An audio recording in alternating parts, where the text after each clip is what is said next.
I wanted to document another incident. I'm sure the folks that started the incident have a different story, but I want to tell you my side. After I got promoted into the office, I was transferred to a yard 17 miles away. Excuse me, I got something in my throat. And after a little while working in the office, they had an older gentleman sitting in the foreman's room, which was adjacent to the supervisor's room. Supervisors have their own offices over there.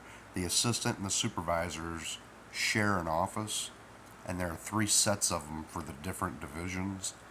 Well, the foreman's office attaches to them, so we can kind of see out and see what's going on. Gentleman worked at the company for about 25 years, African American. Every day that I'd see him walking out of the yard, I'd roll the window down and ask him, "Hey, bud, you need a ride, man?" "No, no, no, the doctor told me I need to walk." I'm like, "All right, take care." I was super nice to this man. I worked with him on a vac truck years before. Him and his friend that he hung out with the place, they kind of sassed me here and there over the years. One day, he stands up while there's a pretty good sized group of people in the foreman's office. I'm in my office doing vehicle inspection reviews. He stands up and walks over and goes, and to my boss in front of a bunch of the foremans and laborers goes, "This man threatened to hang me from the ceiling fan. He threatened to hang me from the ceiling fan. I want him fired. I want him fired." And he keeps carrying on, and I looked at him and I go, "Robert, settle down, man. Go on out." He says, "No, don't you talk to me like that." And he's escalating it. I stood up at my desk and I said, "Get out of my office." Anyway, long story short, how do you think it would feel being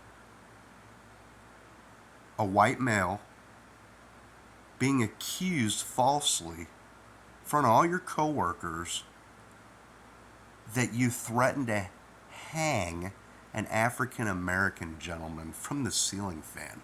How ridiculous is that? Actually, the other supervisor from his department walked out and he kind of shooed me off. I listened to the guy because I respected him. So I guess the guy was going to escalate the situation. And anyway, that